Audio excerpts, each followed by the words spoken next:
Hello. I'm How are good. you? How about yourself? Very good. Very good. Good. Good. Yeah. So it's what's middle of the morning for you, Yep, about a quarter to 10 a.m. We are right? getting some sun, so I hope to throw something in probably the simplicity um, Ah, for lunch or a mid-afternoon snack. We're having a friend up from Austin, Minnesota. It's about a 3-hour drive from here. He's one of the original solar adopters as a hippie in the 70s, ah. installed solar panels on his farm, including a motorcycle trip to California to pick up used panels on his Oh, wow. motorcycle. On his So, motorbike. Wow. Wow. That's amazing. yep. So Gosh. we're consulting with him about in the fall, we hope to purchase a van and do a whole lot of traveling. Joe is retiring in April, Ah, and splendid. Yeah. and Yeah. Let's I'm get this. already retired, so we hope to hit the road for a few months at a time and possibly move to Albuquerque where we have relatives and Oh, uh, okay. So actually move. Right. Yeah. yep. So Tommy Yates, he has a wool mill in Austin. He raises his own rare sheep. Hey, Seggy, and I interviewed him for my channel. Hi, Oh, I don't know, Luther. last summer. Good morning or good evening, I Yes. think, right? Or Yeah. afternoon. I see we've got Sharon as well. Sharon How is nice. one of our constant fellow travelers in these forums. It's always great to have someone with what decades of experience in all factors, right? DIY and manufactured models, and yeah, Yeah. Splendid. Ah, well, halfway through this, it's going to get dark, isn't it, Saggy? You're muted. You see my mouth. Yes, for us, yes, it'll Yeah. get quite dark. But I'll just. Luther? Would you like us to play the video, or do you want to play the video? oh, I have it queued up on my computer. I find that it's a little safer than the if That, the bandwidth starts to that stutter. Yeah, that's so absolutely fine. That's That good. sounds good. Good. Yeah. Yeah, that's good. yeah. Yeah, good. Mm. Yeah, you've got quite the cache of information on your site. We'll make sure, make sure you can put that in the chat after a bunch of people sign in. I have found that Yeah, stuff in the chat, if you sign in like 15 minutes later, all those 15 minutes of chat pieces don't get saved. There must be a setting for that, but yeah. Yes, yeah. I've actually got it ready to put in the chat, Saggy, when sort of somewhere towards the end. So don't Okay. worry. No, At that's least I good. hope, at least I did have. Sure, sure. Yeah, and then people can see it. Just Yep. gonna change my view. Yeah, looks good. Well, Hmm. I'll Yes. stop the share. That's I had that screen share just to have something a little more pleasant to look at, and it expresses our solar cooking life in Minnesota, the variety weather belt. I know you guys experience probably much the same, where we might have 2 weeks of clouds or 2 weeks of sun, or cloud, sun every day, switching over. So the variety weather belt. Yeah. Yes. What are your summers like, Luther, in Minnesota? They're not bad usually. We might have a week or two of pretty hot and humid weather, upper 90s Fahrenheit, even hundreds at times. Hmm. Uh, but we have the saying, it's not the heat, it's the humidity. I know in Right. Arizona, I visited Joe at a flute conference in Phoenix when it was 110 in the shade. And I parked downtown near their flute convention hotel where the convention was being held. And I thought, well, I didn't get one of those sunshades, which I should have done to put in the windshield. But I had a newspaper I'd driven all the way from Kansas City. And so I put that in the window and then went and visited her. We hobbed and nobbed. And then I got back to the car. And for weeks, the car smelled like soy ink from the newspaper because it had baked into the upholstery. It took forever for Oh that stuff. no, gosh. Oh But dear. But I never felt really all that uncomfortable because it was dry. When it's so humid, you sweat to try to release the heat, and you can't because it's just too. It just kind of sticks right back on you. Yeah. And Kurt Newbeck, he lives in Houston, which is way more prone to that. And he says in Houston they have a saying, "We have air you can wear." I And see. he was right. Yeah. My third video with him, we're both sweating up a storm, and oh Right. man, I mean, our cooking window, even in the summer, is very small, isn't it, generally? Yeah, yeah, Yeah. yeah, yeah. I mean, we've had sunshine today, but it doesn't last, does it? No, Uh, plus there's quite a bit of cloud in the sky, and the yeah, temperature is only like 4 or 5 degrees, so it was yeah, hard. Yeah, yeah. it wasn't clear blue skies. 4 degrees C, Saggy. Yes, 4 degrees C. sure, sure. Yeah, yeah, yeah. We've had some freezing days, haven't we? Mm. You're Well, getting get a some. little wind now too, I hear. Where? Oh, Yes, we escaped the worst of it in New York. I think it only got to about 40, 50 miles per hour, but it's been really bad on the coast of Ireland and up in Scotland. Yeah. Yeah. yeah, yeah, Joe and I watched one report from Ireland where the reporter said it can take your breath away, and and then the next gust comes up, and she had a half a minute to really catch her breath yeah, again just yeah. It was before. really bad. Yeah. We've had a lot of high winds, haven't we, over the last sort of 6 months or so? Yeah. In fact, one of our neighbours' trees has come down, hasn't it? Yeah, it's only a little one, but still. Yeah. Yeah. Yeah. Yeah. Yeah, Yeah. It's come right down. yeah, Good business for people doing fences yeah, yeah. Um, Mm, yeah. and roofers. mm. We're in pretty good shape. We installed solar panels. Oh, it's coming on 10 years now. And we had to replace our roof anyway. And we said, well, let's find a roofer that'll do a metal roof, a steel roof, and work with the solar people. And three of the four roofers wouldn't work with the solar people. And the fourth one said, well, think about it. We got a 50-year warranty on this roof. You go ahead and put that on, and then if the solar people wreck it, we'd be glad to fix it at the going rate. No warranty. Warranty is void. That's why we want to. He said we want to work with the panel people, and it was like a ballet. They got to the point where they couldn't go any further before the solar people came up to put the brackets and framing, and then they just roofed around that, put up the panels. It's sweet. So anyway, Mm. and wind wise, the people say, well, isn't it really loud? Because if we get hailstorms, but it's no louder than the asphalt roof we had before. And the Mhm. panels, there's the air gap between them anyway. So, Yeah, but yeah, yeah. What sort of power, total power from your panels, Luther? we have 6 kilowatts on the roof, Mm. and we were told, well, that's a little bit much, but we were told before we get panels, people that were in the know, they said you just crank up your electricity so you see the maximum usage, and then that way you can plan it accordingly. And the all energy solar people that we worked with, they were saying about 5.5 kilowatts would meet that. And we said, well, let's round it up to 6. And we lucked out because we got the bid September of 2015. Oh yeah, so it's coming on 9 years.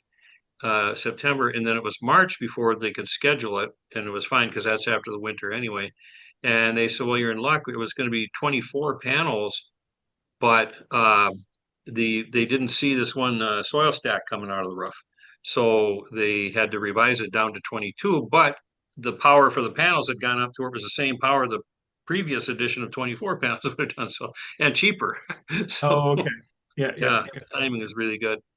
So well, I know Mm. Andy Lentz had signed in. He's done a lot of do-it-yourself stuff out in Washington, in the Seattle area, and he's been on a couple of these before. So I hope he can come back. Oh, good.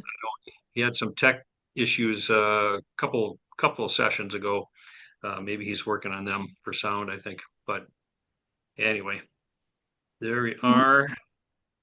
Okay.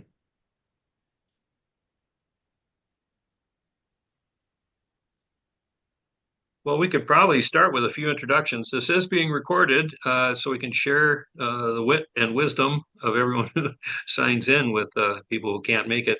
And of course, we're going to repeat Monday night, our night anyway, for people that can't make it today. So we'll be able to do the same stuff and get their input.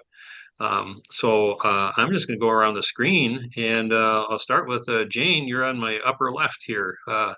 Introduce yourself. That's funny. I'm in the middle here. There you go. Okay.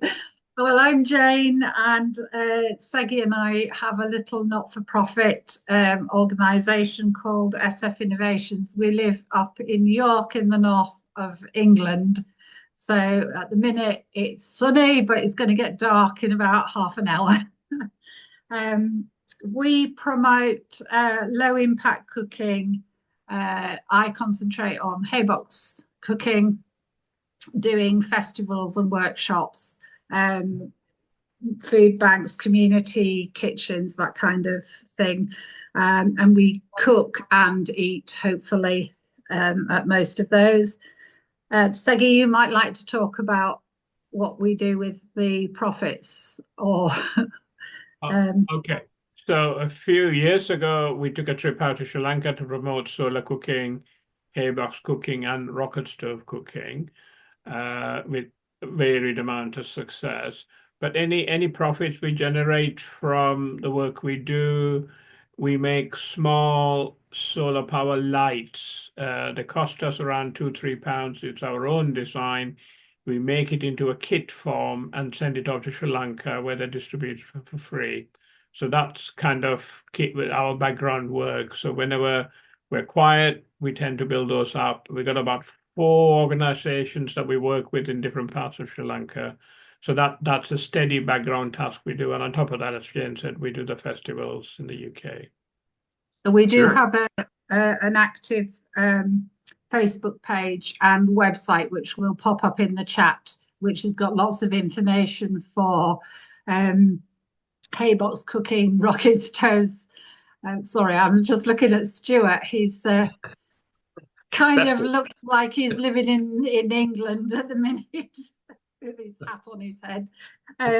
I'll put that link up on the chat so that you can have a look at the website. And of course, Luther, on Monday when you're running this again, if anybody wants to contact us, they can message us at any time. Sure thing. Sure thing. Well, I'm going around the screen, and it just happens that Stu McLaughlin, you're next on my screen for introductions. Give us the elevator speech. What you're all about. Oh, Yes. Hello. there- Hello. Uh, good day, good afternoon, or good morning, or wherever you are. Good evening.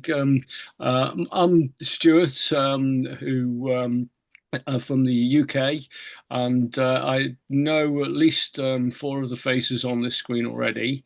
With Dave Oxford, I manage the organisation called Slick, which is a massive multinational global organisation dealing with solar cooking, multi-millions.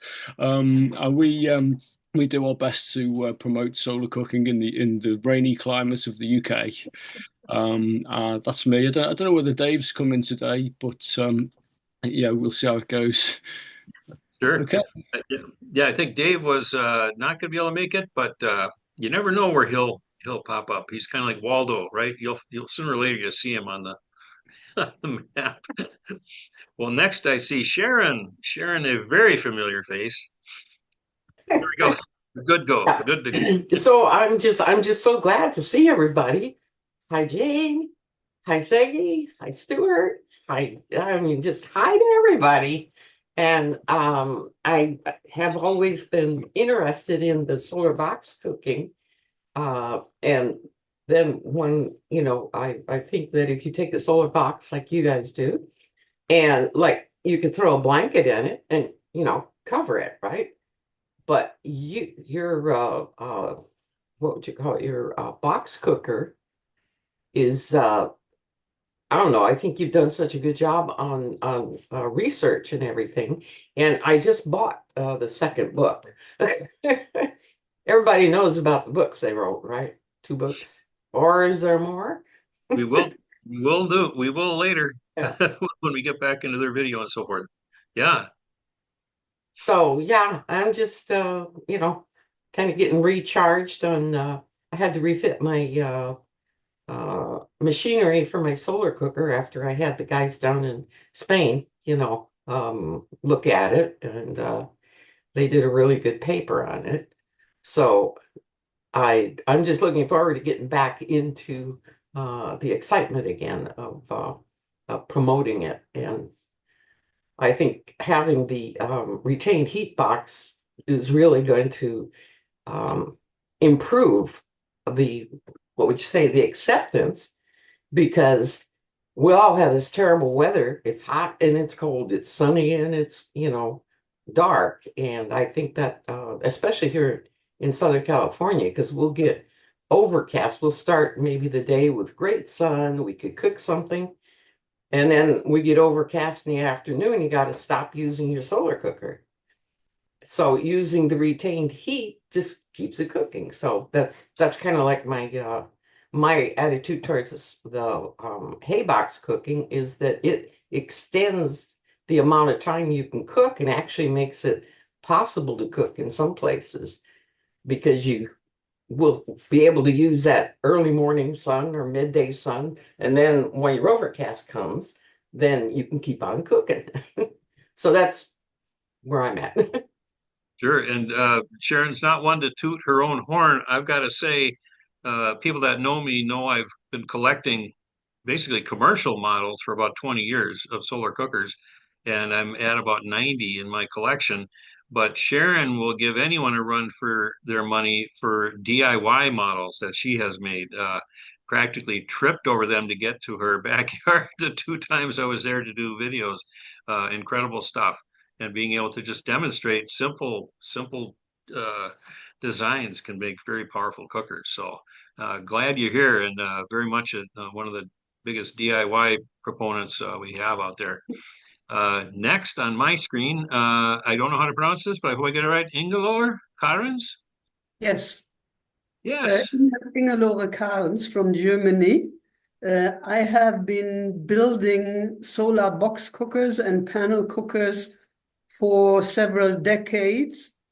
I have started projects in Kenya, and we are promoting box cookers in particular, and also the fireless cooker basket.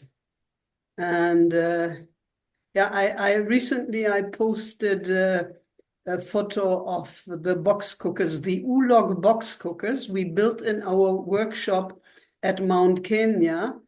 Sharon actually saw the photos and she commented, I remember. I'm impressed. I like seeing when you're right there on the ground. Yes. Yeah, we have been making several hundreds of them, and they have all been shipped to Kakuma refugee camp in Kenya. And I'm about to go to Kenya in about a week, and I will also make a few small videos so that I can post them on Facebook about baking bread in the Ulog box cooker. Great. I'm glad you could make it. Welcome. And we got next, I see, well, Kurt Newbeck. Greetings, everyone. Nice to see you. Quick introduction. I am an architect, full-time architect, so part-time solar cooker, and inventor, designer, tester, researcher, scientist kind of a person. What's one of those? And so that I've been very busy prepping for Console Foods. I have a presentation. I'm scheduled to present at Console Food, and so I proposed a series of experiments that I'm currently doing, weather permitting. You all understand. Otherwise, if it were a little more sunny, I would be doing this from outside this morning. So that's a quick recap of me. Yeah, and Kurt holds the distinction of the hat trick on my channel with three visits. He does so darn much. I have to keep coming back to catch up. And the last one, I don't know. I think we probably sweated off a couple of gallons of sweat. It was pretty sticky, but we got through it. We we muscled through it. It was a Uh, summer in Houston, and I did not expect it to be quite that humid when I set up all that stuff outside. I was mentioning before we got underway that Joe and I, some of you know, Joe is going to retire this spring, and I've already retired, and we're looking to buy a van and do our solar road trips together. We did one, and one of them was that second trip we did, and Joe was there to help at Kurt's. And you'll notice that whole season of about 15 videos, they're much better because Joe was there to make sure the cameras are in the right place. But I hope to catch up with everyone again doing that. And anyway, and the reason I mentioned it is I'm going to work on better timing. Probably October or November in Houston would probably be a better choice. So Yeah, April and October are really good in there Houston. we go. Yeah. Okay. Next on the screen, I see Cheryl Lafontaine. Introduce yourself. Hello, Hello. my name is Cheryl Montagna, and I'm very, very, very new to this group. I got this brilliant idea to buy a solar cooker off of Amazon, which, as you all know, turns out to be a pretty stupid idea. I've made one attempt at cooking with it thus far. It was not successful, but I'm going to carry on.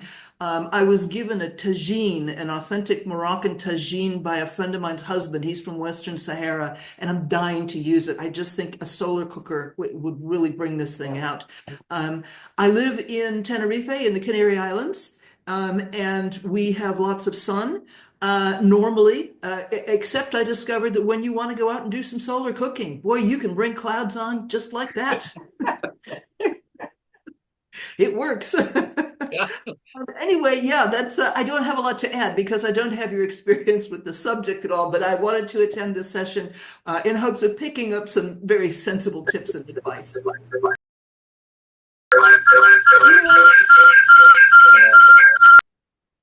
We had a little feedback there. I turned it off. The one thing to know is this is the first of the inaugural forum set up for DIY solar cookers. I've been kind of on a tear to build networks and topical networks within the solar cooking community. Another one is a group of the cooker manufacturers, which have met twice now. A very lively discussion. The first topic was what has kept them from getting cookers to people? Is it customs? Is it just not getting the right parts, where they can get parts and so forth? And the next one is going to be about adoption. What is in the way once they get the cookers to people? What's keeping them from actually using them? And it sounds like Cheryl, you maybe have some experience to share with that cooker that could be instructive for the maker. That was a design that was on Amazon. If you want to share what kind it was, that'd be fine.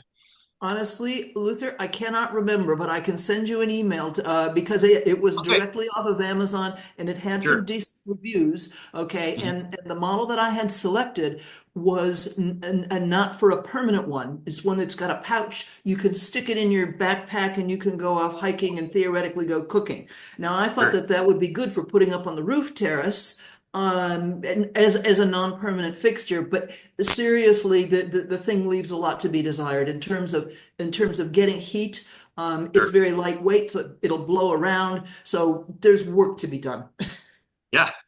Great. And that's exactly the kind of, works in progress are always good to share. So hopefully this will be the first of many. At least I hope to have at least one more for DIY before I head to Console Foods and catch up with Kurt over there in hopefully a little more moderate climate. Marseille is actually very nice. I think that time of year I was there for their Le Presage, which is the solar restaurant that's going to be hosting it. I'm really looking forward to seeing the build out. They were in containers, converted to shipping containers, and I was there. So that's going to be fantastic. Well, I'll go ahead just to introduce this whole idea.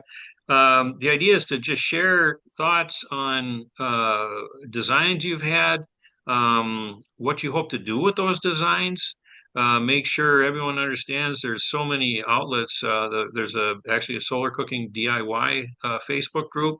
The World Network is a good place to put them. If you're in a particular country where you're not sure, you can always find, probably there's a Facebook group. I know there's actually one for Alberta and I think Manitoba in Canada. And I often post there because I consider myself honorary Canadian being in Minnesota.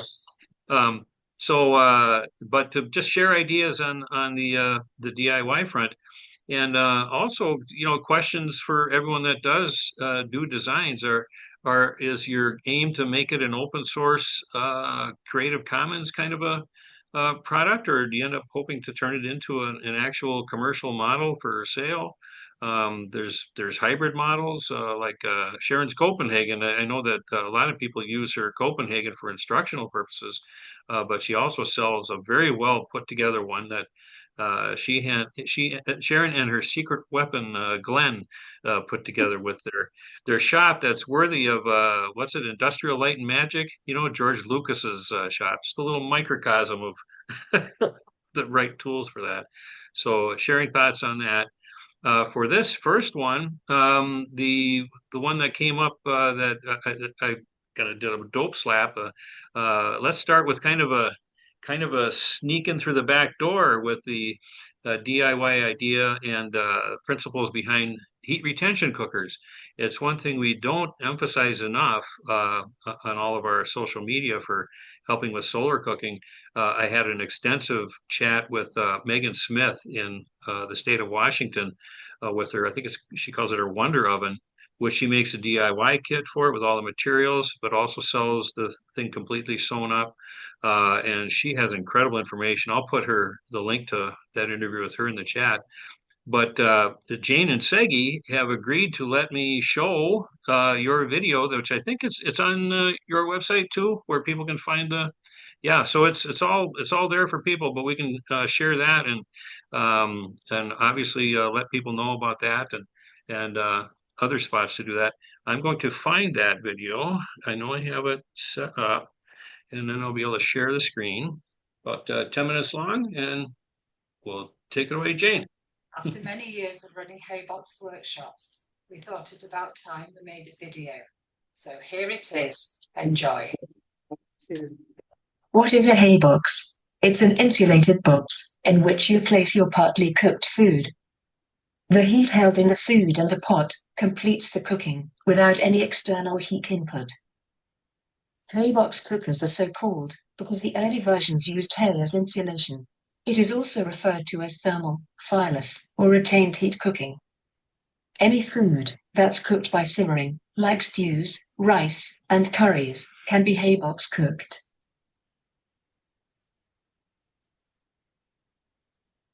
Haybox cooking was used during the First World War to conserve precious fuel.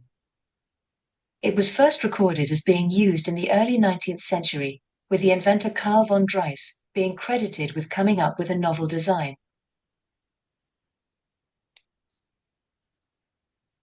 Using a haybox can easily save up to 50% of the energy required to cook food. This is because, instead of the heat from a saucepan being lost, it is trapped by the insulation and used to heat and cook the food.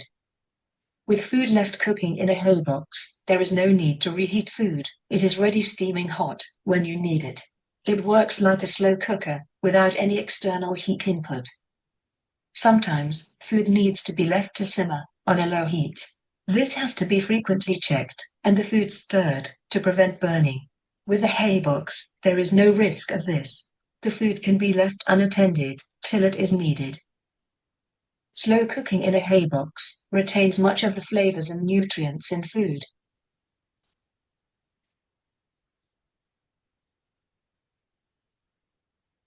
The thickness of the insulation needs to be between 5 and 10 centimeters, depending on the quality. Cast iron or cast aluminium pots, as shown here, are ideal for haybox cooking. It's important that the pot used has a tight-fitting lid to reduce heat loss. Don't forget to heat the lid, along with the pot and food.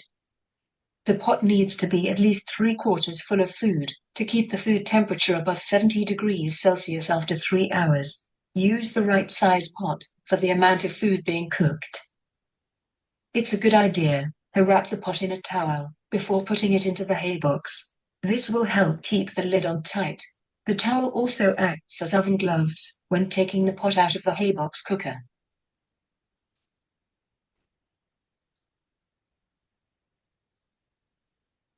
If there is room, you can put 2 pots together in one hay box cooker. Always boil for a few minutes with the lid on. No peeping. Don't be tempted to check on the cooking by opening the hay box until you are ready to eat. While experimenting and getting familiar with hay box cooking, a thermometer will be very useful. The one shown here has a long lead, which allows the probe to be immersed in the food, while the display can be kept on top of the cooker.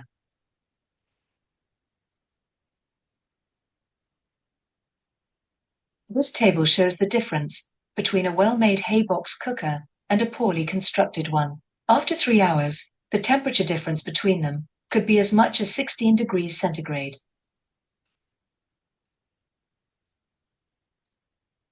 To prevent bacterial growth, food must not be kept between 9 and 62 degrees C for more than 2 hours. In a well-constructed hay box, it will take more than 4 hours for the temperature to drop to below 65 degrees C. When food is left for longer periods, or when cooking meat, always thoroughly reheat before serving. A hay box cooker is easily made at home, using a container and some insulation. For example, a plastic crate, wicker basket, storage cube, cardboard box, or even a kitchen drawer can be used as a container. Old sleeping bags, sheep's wool, towels, pillows, dry straw or hay, scrunched up newspaper, kapok, and packaging chips are all examples of suitable insulating material.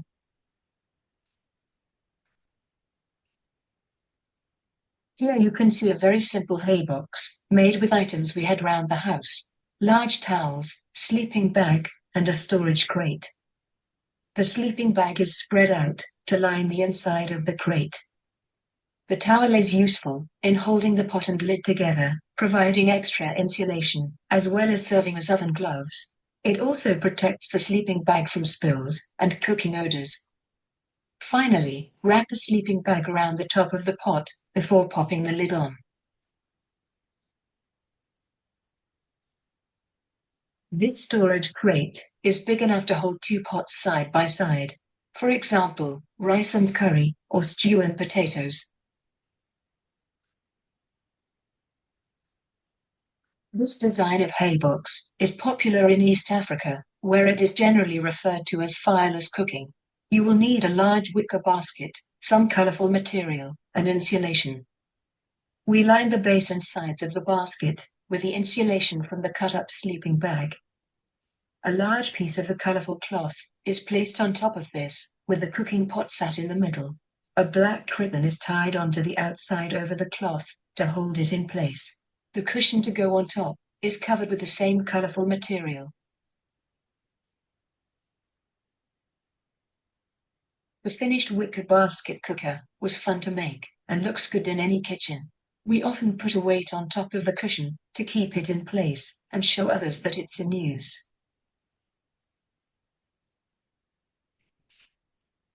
This wooden hay box cooker can double up as a stool in a kitchen. It used scrunched up newspaper as insulation.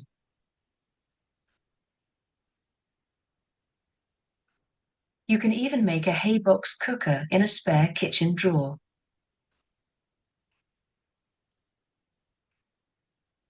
The Wonder Bag comes in a variety of lovely colors and uses polystyrene beads for insulation.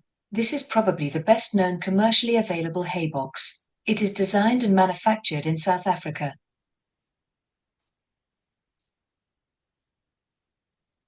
The Wonderbox and Wondercube are budget hay box cookers that are available from SF Innovations. They are supplied as flat pack kits, with the customer providing the insulation.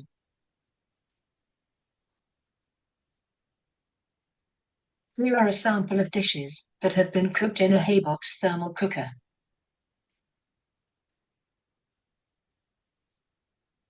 Following on are some recipes for you to try. If you would like more, have a look on the SF Innovations website. Wash the rice. Add 1.5 measures of water to a measure of rice. Bring to boil in a suitable pot with the lid on. Remove from the heat and place in the Haybox. The rice will be cooked perfectly in an hour, but will keep hot for up to 4 hours if left untouched in the Haybox cooker.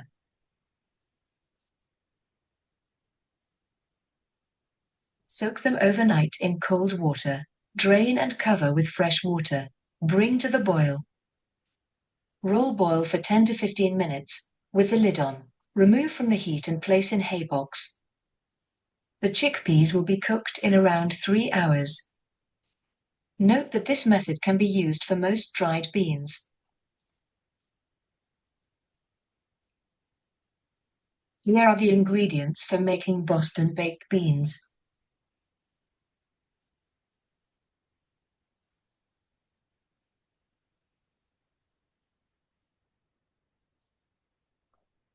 Put the oil in the saucepan and fry the onions for a few minutes, then add the garlic and stir.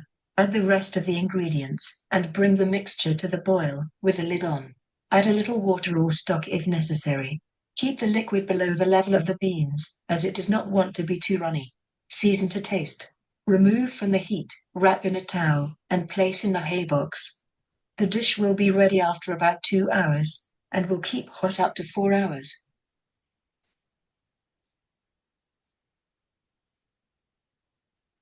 To summarize, Haybox cooking saves energy, keeps food piping hot for hours without burning, and retains vital nutrients. Haybox cookers are simple to make, with items found around the house.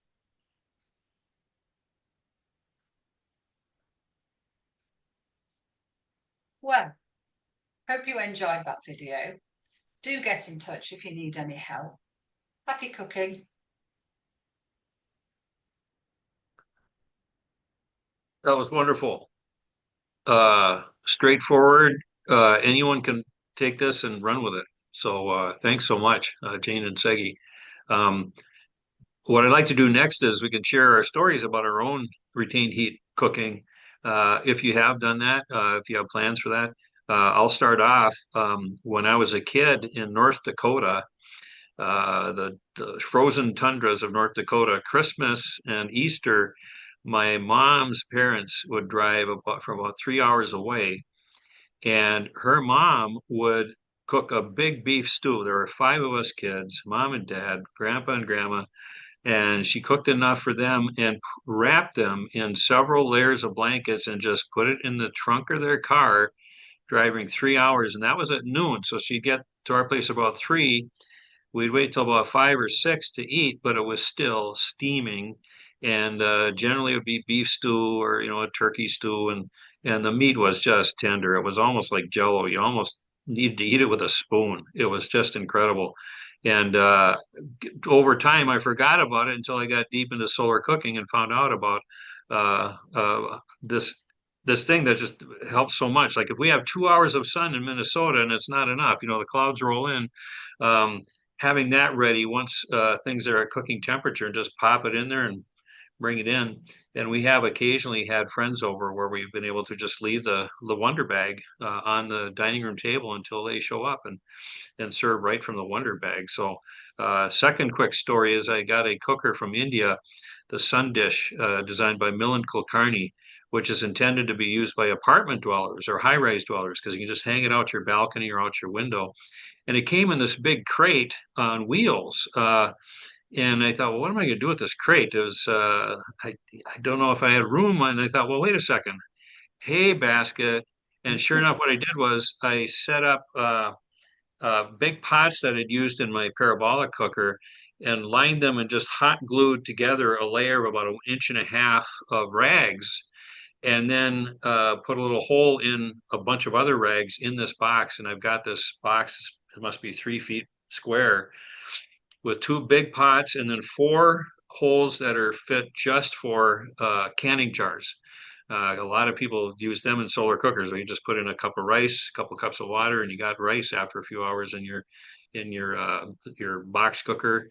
And we will just put them in there after we've cooked them and get the next dish going. So um, I don't use it enough. The one thing that we have also taken advantage of, not only have we switched as much as possible to an induction cooker so we don't use gas, but even with the induction cooker, to save on the electricity, once we have something up to boil, we'll often throw it in the Wonder Bag and let it keep cooking for the rest of the time before supper. So, um, talk about cost savings, labor savings. I mean, just put it in, set it and forget it. What's that old Popeil commercial? Set it and forget it. So, um, we'll start now. My circle has changed a little bit here, but I'll have Kurt talk first. Have you had any retain heat cookers going, or what's your experience on that? Yeah, not specifically retain heat, but one of the tests that I'm doing is if for box cookers is varying the amount of insulation, which certainly gets to the same idea. And interestingly, I have currently built four really, I started with four identical cookers, and then I have varied the amount of insulation. One is uninsulated, 2 inches, just a little more, and 4 inches of insulation. And then I'm doing a series of tests with those because I'm sure that more insulation will be higher performing. Interestingly, the first round of tests that I did was with no reflectors, so just a box with a single piece of glass on it. And it's been not as sunny here as I'd like. You may have heard that in fact, we had snow here in Houston, which only happens about every 15 years. Yeah. Uh, but so I haven't had as good a weather to really get the test very high. But to my surprise, at the low temperatures, I didn't even get up to boiling. There was no difference in the amount of insulation. There was no difference in the time it took I guess I had temperature probes in there and watching the graphs, watching a horse race, waiting for the 4 inch insulation to break out, and it never did. They were staying neck and neck. And I think it was very interesting to me. But I guess just because there wasn't that much heat coming in, again, I had no reflectors in this first round of tests, and because I never quite got up to boiling. I think as I got closer to boiling, you would have started to see the difference. But anyway, the point is that I know I can tell that by the time I get much higher performance and get more reflectors and get a good sunny day, I'm sure that the more insulation will make a difference. And as you all know, and as you've said, that especially if the sun dips, that one is going to be the much better performer, I'm sure. But I'm looking forward to running the test just to demonstrate that. Sure. Good. Can I ask what the outside temperature was when you were doing that? Yeah, it was I think about 20 C. Okay. I think, yeah. Winter here. Okay. Certainly in the UK, when we have cooked in winter when there was clear blue skies, but insulation is absolutely key. So we could only do it with the evacuated tube cooker, the slick cooker, because the insulation in that vacuum is the best you can get. I don't think any of the box cookers, even with 4 inches of insulation, would have had a chance because the outside temperature would have sucked the heat out of the box cooker. But that's interesting. I'd like to know what you find when the weather's better and you manage to test. That's really useful. Thank you. Yeah, well, thank you for mentioning that, Segi, because I believe actually your last premise there, my I guess supposition or theory, no, hypothesis is the right word at this point, is that yeah, with enough insulation and enough reflectors, you should be able to cook in any weather. Well, any sunny weather, any ambient temperature, and so not for this spring, not before Council Foods this year, but I have thought, well, maybe after I get this rig going and test all these different things, maybe I'll like go visit Luther for a while and test it in Minnesota. We got room for you. Yeah, great. Okay, and next in my screen is Sharon. Oh, okay. I have a pretty recent retained heat story. It's kind of funny, Natalie used to live 500 miles, 800 kilometers away, and now she lives 20 miles, 30 kilometers away. And so we're doing our, Christmas, our holidays together. So my son-in-law is like a gourmet cook, right? And so the way we do it is we have him make some foods out, where they live, and then bring it, to our place, and I cook some of the foods. And so I thought, oh wow, I'll tell him to use the hay box idea. So I told Natalie, I says, it in towels and bring it down and it should stay warm. Well, they did fortunately put it in a nice box, it was solid. But she put like 3 tea towels on it. They're like this, the thin towels. And I said, well, now next time, because they did kind of keep it warm. So I said, next time, put like 4 inches and around, and it just made a total difference the next time, because the first time was Thanksgiving and the second time was Christmas. And Christmas, everything was really hot, and they figured out to keep the cold things in one too. And so that was kind of like she learned really quick. And let's see, what was the other instance?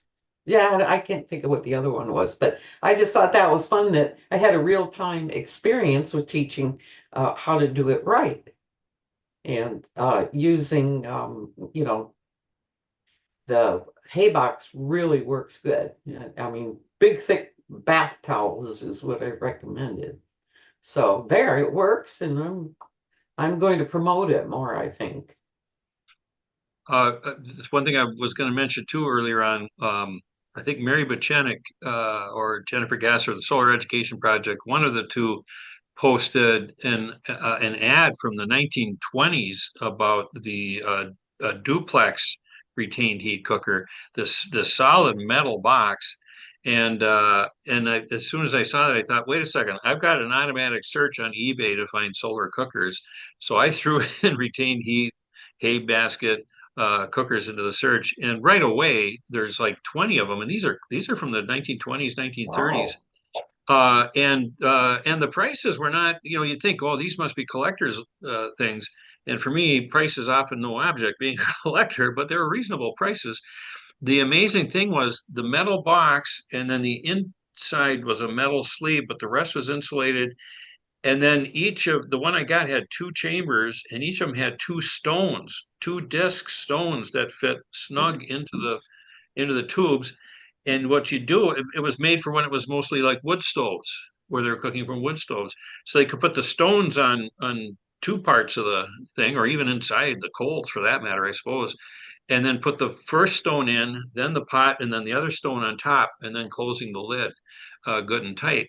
And so they would claim to cook for 8, 10 hours at a time. Well, you have that heat mass of the stones, and these are granite stones. The one came with the stones.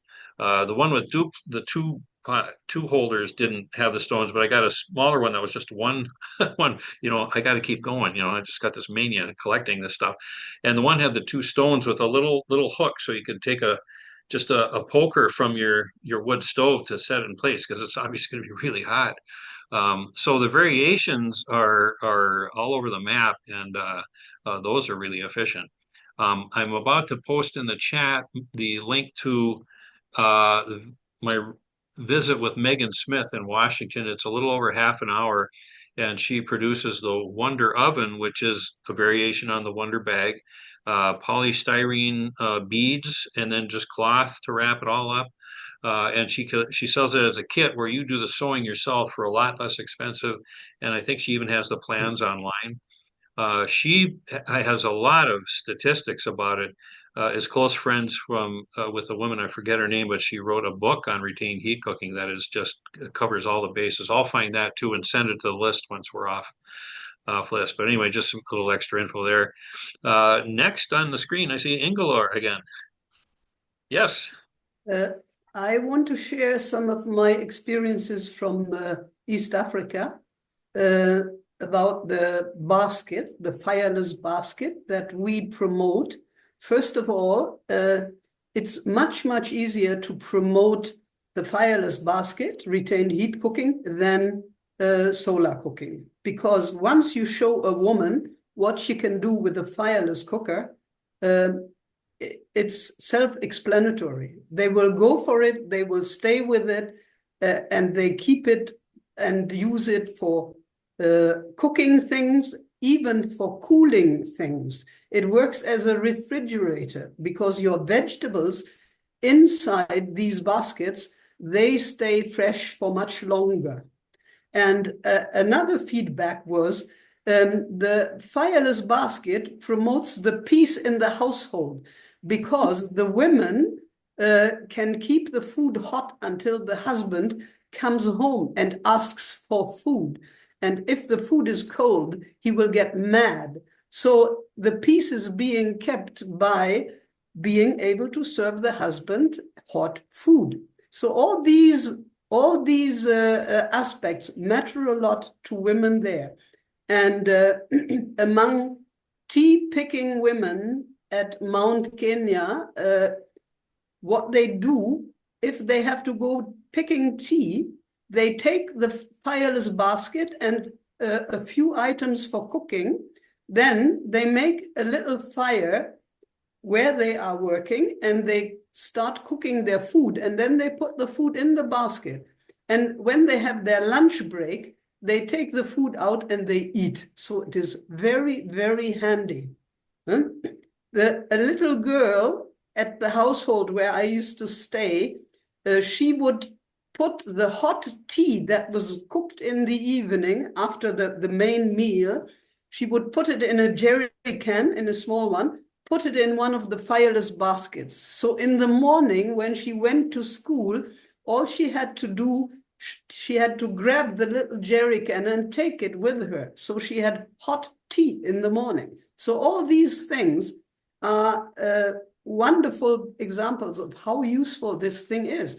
And the big fireless baskets are being used to keep the hot water from the evening so that people can have a shower in the morning, which is essential. You don't want to have to wake up, make a fire in order to take a shower. You will have warm water for washing your body in the morning. And when I was in Uganda, I worked with women and tried to teach them how to make heat-retained devices from whatever is available. So we went to a shop and we bought a big plastic basket. So they are there in plenty. I showed them a pre-made fireless basket, which was woven. And I said, okay, now here is the other basket. I'm just telling you how a device like this works. And then it's up to you. I challenge you to make one yourself. And let's see who comes up with the best ideas. And within a few days, one woman had made a fireless basket from this plastic basket with some rags and some pieces of cloth. And they really felt challenged and they were very innovative. So I only have good experiences with this kind of technology. Thanks for that. And the roles in the households, they vary, of course, across the world. My own personal story, and Joe doesn't mind me saying this. My spouse of 37 years now, I started to cook with the son, and after a while, I got pretty handy at it and cooked more and more. And she said one day, "I'm really glad you're doing this." And I said, "Yeah, you know what? Saving from deforestation, conserving energy, and so forth." And she said, "No, I mean, I'm glad you're finally doing some of the cooking." So sometimes the peace in the household is at the other end of the spectrum. I don't know. Just the story. I vividly recall that day. feedback of your experience, Gloria. Thank you. Can I ask how you got involved in this? Is this on your own, or are you part of an organization? I'm closely related to Solar Cookers International. I'm a personal friend of Margaret Owino, who used to run the Nairobi office. And I know Margaret because we used to teach at the same school in 1983. So I have longtime friends who I still work together with. And so when I went to Kenya again after a long time in 2009, I visited Margaret and I went to an agricultural show near Kisumu. And that was when I saw the fireless basket for the first time. And I bought one or two of them and I took them to Mount Kenya. And I have a friend at Mount Kenya who also used to teach at the same school with me. And we started gathering women and did a demonstration on fuel-efficient stoves, the fireless basket, and the cooked panel cooker. So that was what I had in store. And from then on, our project expanded. And I worked with women groups there. Then we started an organization, Mount Kenya Integrated Community Development Organization. Then we built a carpentry workshop, then with funding from Germany. And in the carpentry workshop, we started building solar cookers, which still is very difficult to promote, I must admit, except for Kakuma, who regularly want more box cookers from us. And after building the carpentry workshop, we built a vocational training center, which is now a college that trains on all sorts of things. And we included solar dryers, solar tunnel dryers, and processing of dried vegetables and fruits, grinding them into powder and marketing them.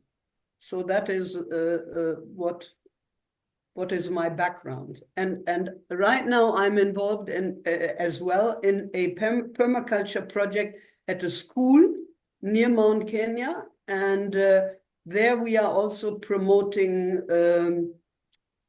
biogas systems, and we are also promoting the photovoltaic systems for production of electricity. So that's what I've been doing since 2009. Oh, that's fantastic. Fantastic. Did you find that actually staying in Kenya made a big difference in the influence you could bring to this? Yeah, it was actually the foundation to what I was able to do, because the one who is our counterpart in Kenya is a former friend and teacher colleague from Kenya. And I lived in Kenya for 4 years, so I know the place, people there know me. And so there's a lot of trust, and that is why we got as far as we got. Because I know so many projects that fail because people on one side lose interest, or there's mismanagement or whatever, all the obstacles. So in this case, we were very fortunate. And I have 2 German counterparts who came in at around, the first one at around 2012. And we work together, and that way we have been able to really go very far. One of my partners has a photovoltaic company in Germany, so that helps a lot because he's a specialist. Okay, thank you. We've worked with Bernard Muller a little bit in the past, so he's my personal friend. Easy. Oh, it's a small world. I mean, I know Bernard Muller in person. I used to know Bev Bloom in person. She was the first one I met when they had their first solar cooker conference in Kakamega. And Faustino Daba, I know in person, and Louise Meyer from Solar Household Energy is my friend as well. We have been visiting each other in the States, in Switzerland, and in Germany. So Okay. we are the team. Good. Thank you, Ingelora. At the end, could we have your email address? I'd like to send an email describing, maybe we can do some things together. Yes, sure. Thank you. I put it in the chat. Thanks very much. Really interesting. Yeah. And I'd recommend everyone that can, if you're willing to share, that's fantastic. The idea is to build this network. When I kicked off my video tour back in 2020, I was really amazed at how, someone would have a cooker model and they wouldn't know about someone, 1 or 2 states away that were making the exact same model. And so I figured, well, the one thing I'm good at, I'm a community organizer by trade, and building networks is so important. Next on the screen, Cheryl, what's your experience or desires for retained heat? Haybasket. Well, I'm finding this all really interesting. The ideas are fantastic, really intriguing. And, living where I do, we're quite remote. So, and my husband used to be in construction. So I've got a really good combination of factors which could make something really successful here at home.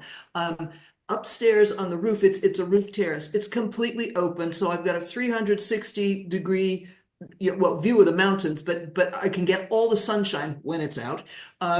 So there's nothing to it to impede it. But I'm just finding, listening to everybody, it's developing a lot of ideas which are really, really, really good. I think when I first started this, I thought, oh, simple, you put it in the sunshine. No, that's not going to work.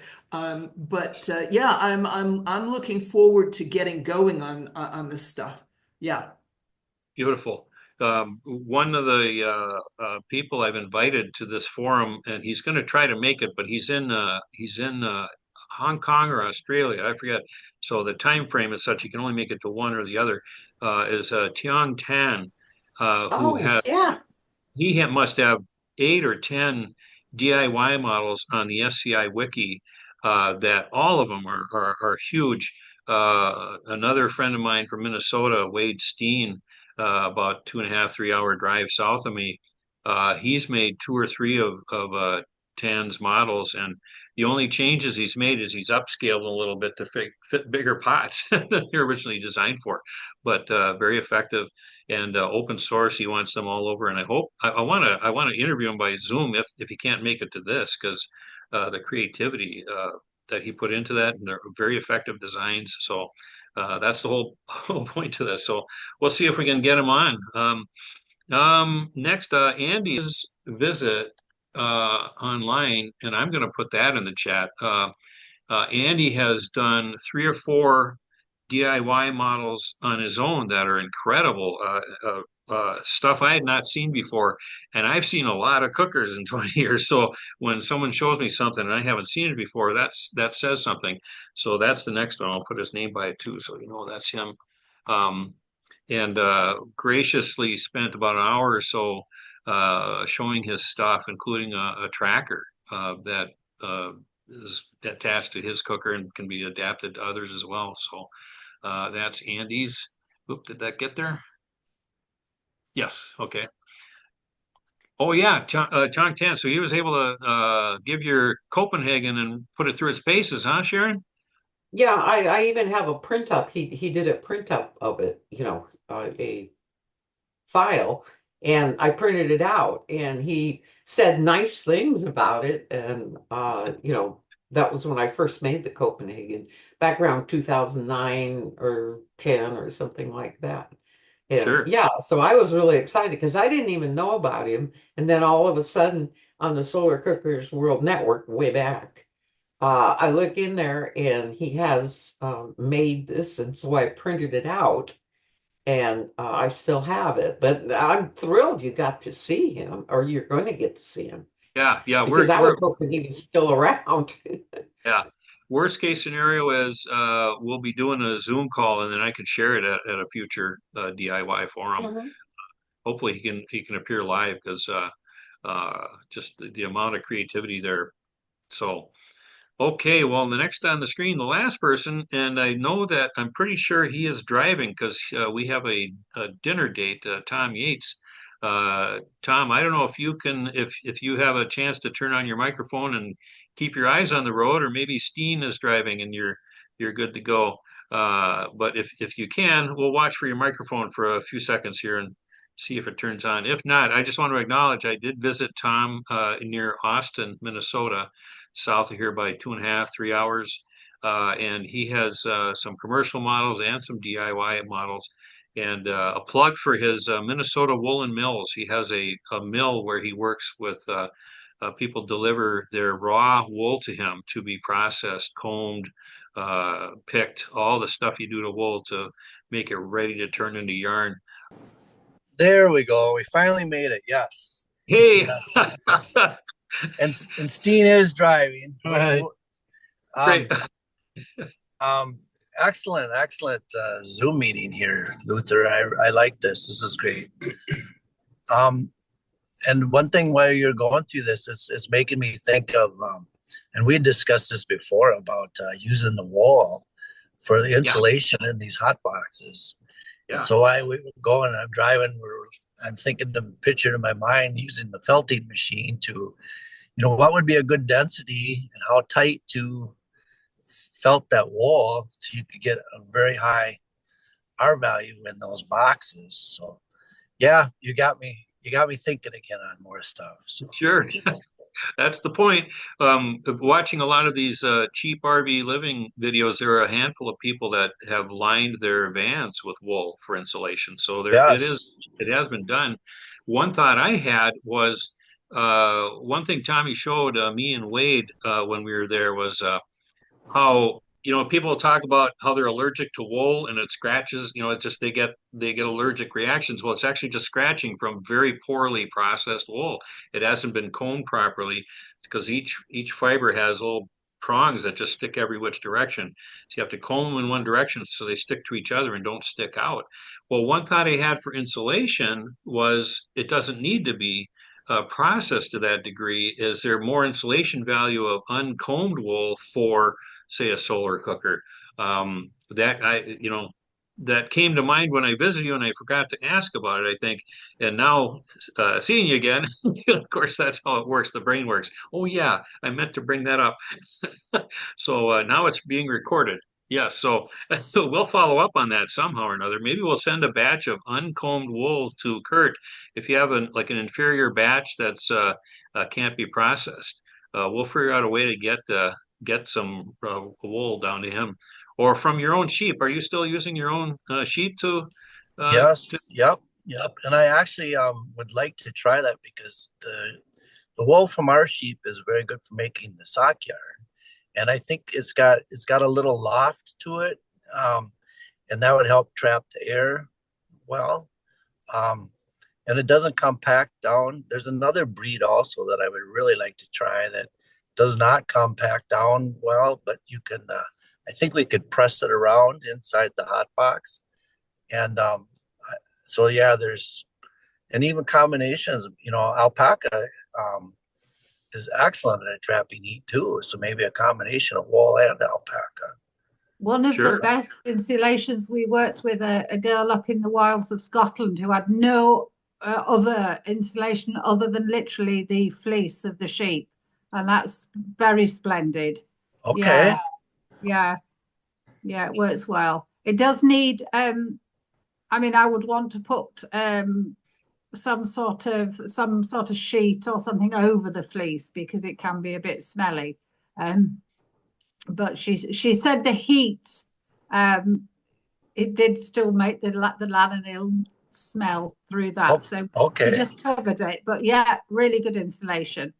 Yeah. Oh, good. Well, that's I'm glad to hear that because that gives me more incentive to keep working and trying this. Yeah. Yeah.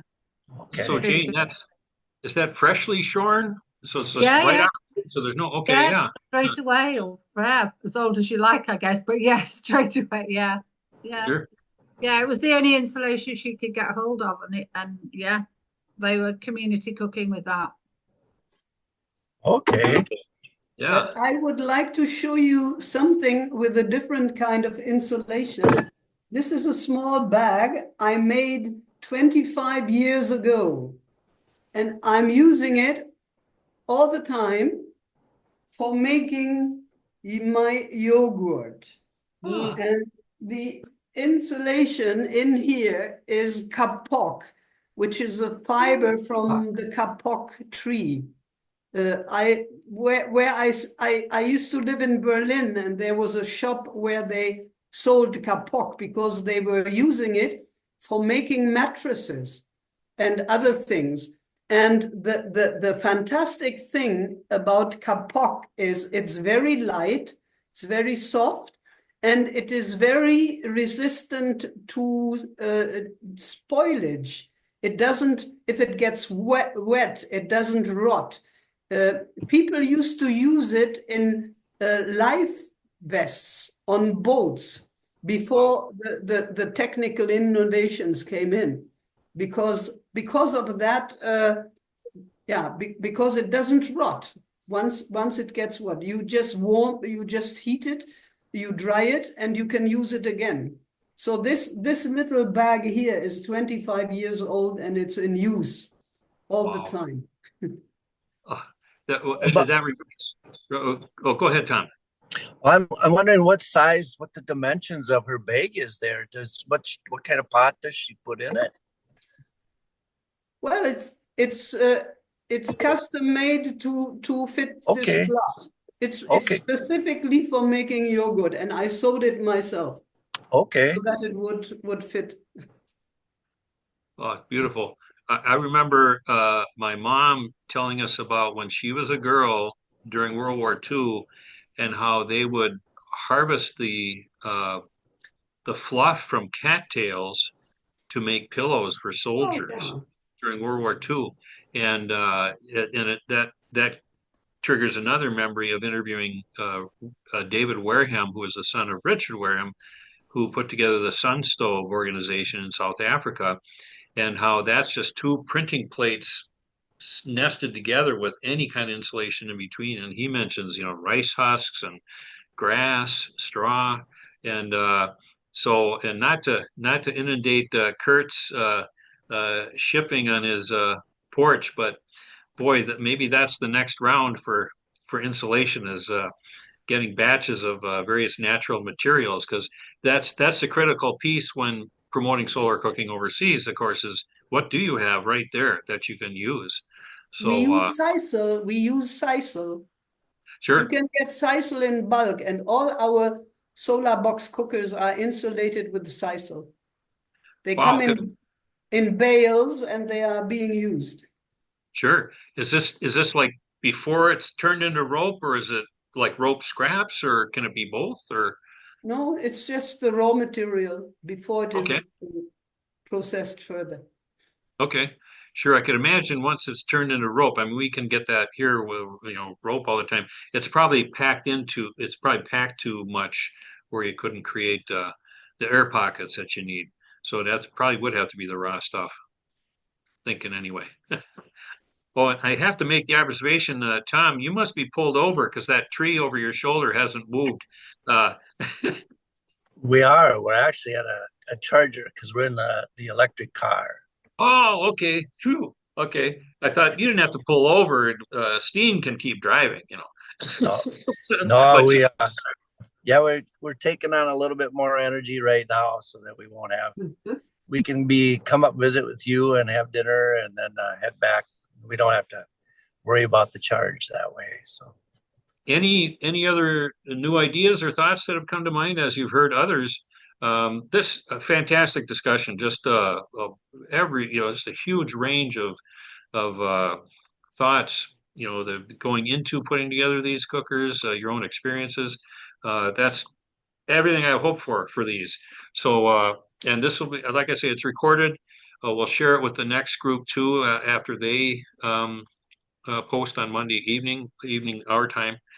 Welcome to come back if you have time. It'll be 8 o'clock our Monday next in just 2 days, 3 days, 2 days, and hopefully we'll have a new batch as well. I'm going to send a reminder to everyone. So anyway, before signing off, any last thoughts? Any other questions? Anything at all? This is Kurt. I'll just add that I dropped in the chat a Word file that's just a source that I found online for insulation values that includes loose fill wool. So in case you want a source, although it doesn't cite the official source, but it's a long list of materials in the R value. I will say that some of the most that I don't always use this particular chart, but since wool came up, I thought I might share it because one of the things I also look at is what's the melting value of these things, because some of the highest performing insulations that people use in buildings will melt at cooking temperatures. So you got and off gas and horrible things that you wouldn't want to associate with food. So I just want to kind of give that disclaimer that I'm not advocating that all these that higher is better, but since it mentioned wool, that's why I threw it in there. Sure. That's a very valuable document to have for anyone that's going to put together, especially the box cookers. Which are by their nature, they need some kind of insulation. I know that I think on the wiki, there's also a link to reflector material and reflectivity of various metals compared with, say, aluminized mylar and so forth.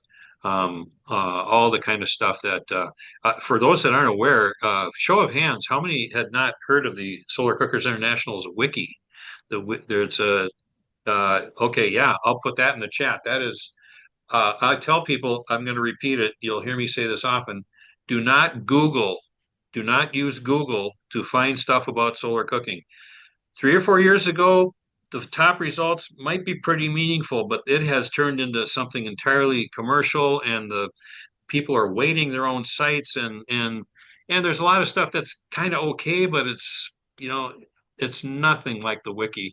Solarcooking.fandom.com. Plug for Tom Sponheim and Paul Hedrick with Solar Cookers International.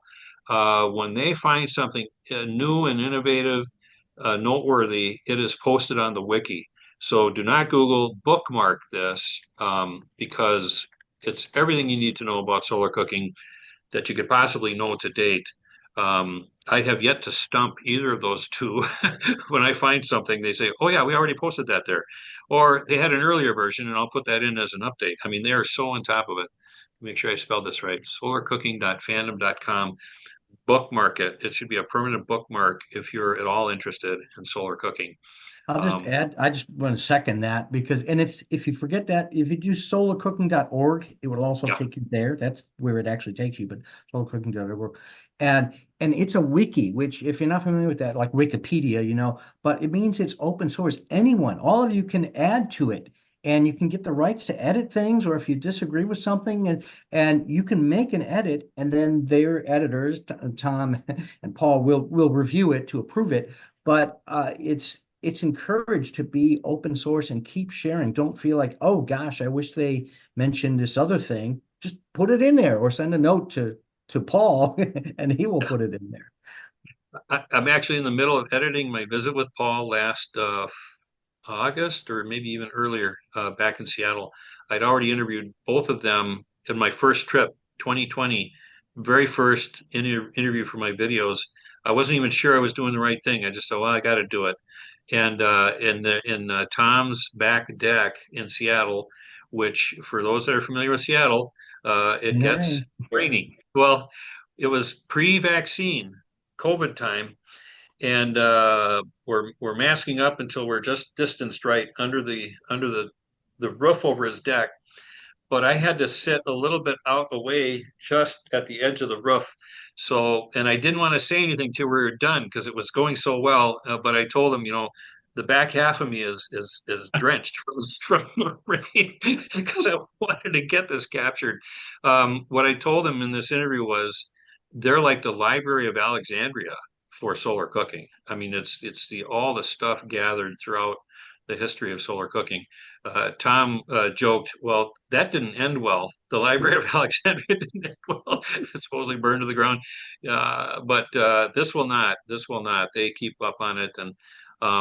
And the yeah, and Kurt's right. You can edit. Like I posted one on a through the wall oven I put together. And in my interview, Paul said, if you're at all scared of that, don't worry. Just send me what you want. He'll put it in place, format it so it's readable, and any photos he can insert. The only limitation we both are we don't care for is you can put a YouTube video link and it'll pull up, but not what's the other one I used for a while? I've already forgot. Vimeo. Some other videos it has real trouble with.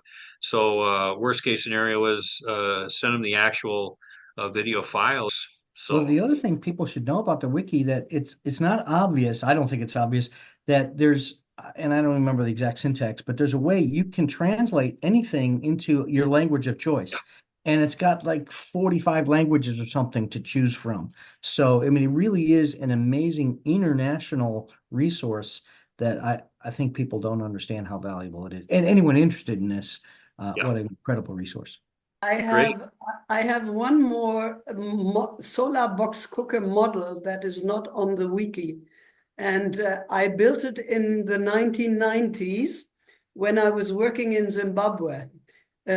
I started teaching courses on what we called appropriate paper-based technology. All the things you could make with cardboard. So I decided to make a solar box cooker with cardboard by laminating sheets of cardboard with glue, with starch, made with the flour paste, and then pressing them, drying them, and those were my boards. I needed no extra insulation. I built a box cooker. Everything was from cardboard on this cooker, except for two wires that held the swing inside. And the reflector was kind of a funnel shape reflector on top, and you could tilt the box. So I did an experiment, and on a sunny day, within 35 minutes, the temperature inside the box went up to 220 degrees Celsius. Yeah. I was afraid this thing would catch fire. It was smelling, but that one was fantastic. So it was just made with cardboard. So if you have the time and the patience, you can just use cardboard and you can make wonderful things with it. And the fire issue, Joe Radabaugh, in one of the best books about solar cooking ever written, if you can find it on eBay, it's out of print, but called Heaven's Flame. And he did exactly that, where he just did one out of cardboard with nested boxes. He got the right size boxes, so they nested together and created about an inch of insulation. And one day he brought it up into the mountains, above like 10,000 feet. I don't know what that is for meters, but it's way up there. And it was the first time he used double pane glass for the window, for the glazing. And he turned around after putting that in empty before he put it in his pot. And a couple minutes later, he smelled smoke, and he looked over, and it had reached the flash point for wood, basically for paper, 451 Fahrenheit. What's that? 230, 240 centigrade, I think, Celsius. But anyway, so he immediately took off the glass, saved his cooker so he could still camp and cook his food, and then just replaced it with a single pane, which was plenty with the cardboard. That was the first cooker I made, was the Halsey model, exactly like that. Plywood on the outside, but then about an inch of cardboard glued together and sliced to fit and so forth. And I would reach consistently about 280 Fahrenheit or about 130, 140 Celsius. Plenty for cooking. So yeah, all good stuff. Okay. I made 25 different models of solar cookers, everything I could find, right? You've seen them. Yes. But anyway, so I made them all out of cardboard foil and glue.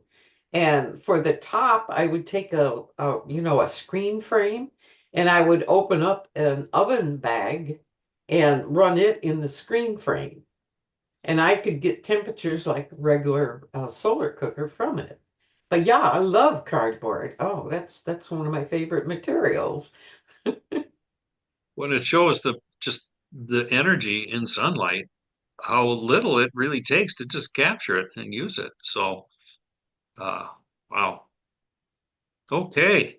Well, I see we're at about almost an hour and a half, but this has been great. I can go about another 20 before I gotta start preparing to meet Tom at the restaurant. We're hoping to meet up about 1 and wrap up a few other things. But any last thoughts before we Um, sign off? And yes, thank you, Luther, for nicing it. welcome. Oh, thanks for being here. Yeah, I'm going to log off now. We're going to go and cook our tea tonight. Okay. Yeah, because we weren't organized enough to put the rice in the hay box. We should have done. We've had a busy Saturday, but thank you, and lovely meeting all of you. Yeah, And really Reese, nice. thank you, Sharon. All the best. Yeah, Yeah, I miss you guys. It's so good to see all of you. yeah, it's lovely. Yeah, it's Yeah, very good. yeah. Have a Yeah, nice rest of the weekend. Bye. yeah. We'll Bye catch you. bye. Bye. Bye. Okay. I can hang out for a few more minutes for anyone that's up for it or questions still. Well, I had just a little inclusion as I had the book by Margaret Mitchell, Yeah, who made the Fireless Cookbook back in 2009. I mean, no, 1909. Okay. And I just looked on eBay and I see that they have a reprint that they just printed in February. And it looks like somebody's taken it and done modern pictures and everything with it. I'm gonna buy it, but I'll let sure. everybody know. But yeah, so the Fireless Cooker that has all those ones like the one Luther that you found or the ones you ordered, and some of the pictures that we're seeing in the talk come from that book. Sure. Sure. But I didn't Okay. realize somebody decided to reprint it. Yeah, no, I tell you, eBay, just about everything will show up sooner or later. Probably 15 of the cookers in my collection, I had no idea they existed until they just showed up on eBay. A few did, like the Umbroiler, the one that's like an Yeah. umbrella. That one showed up once. I was camping in Montana, and there was fires from the forest fires maybe 500 miles away, but it was already just really thick in Montana. I couldn't get to sleep in my tent, 2 in the morning. So I checked my phone and there's the eBay alert that this umbroiler had shown up. I had to go fish my laptop out of my car and do the phone thing with the hotspot so I could order it before anyone else got it. That's a sign of desperation. What? Sign of a mania. I need help. Kurt knows that feeling. I do. I have my share. Making a Well, small dent.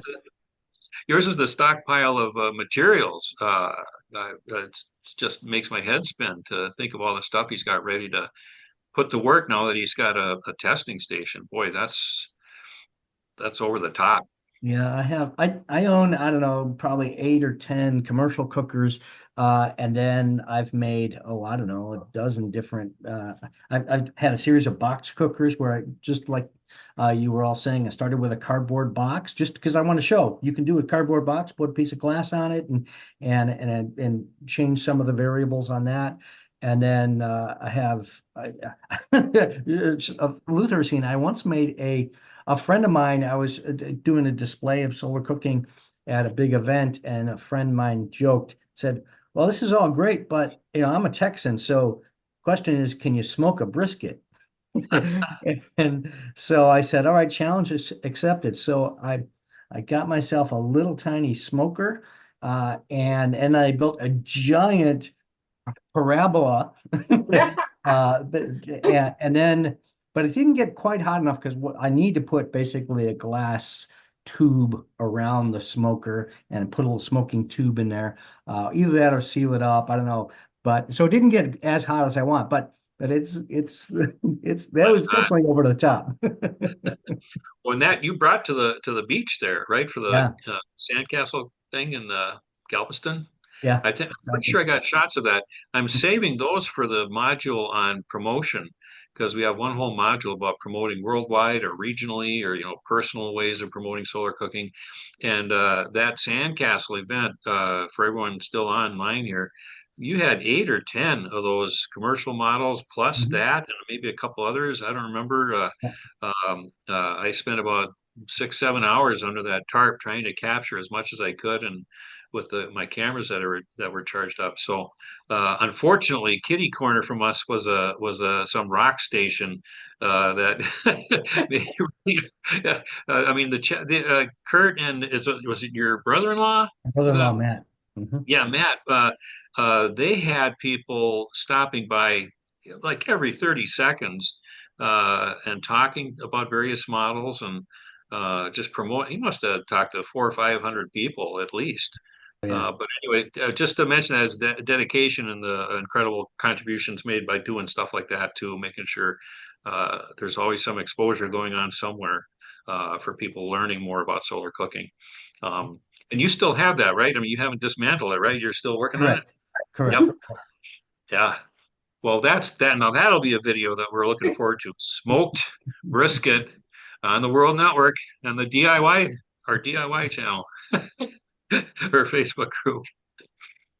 I made a very tiny attempt at doing smoking.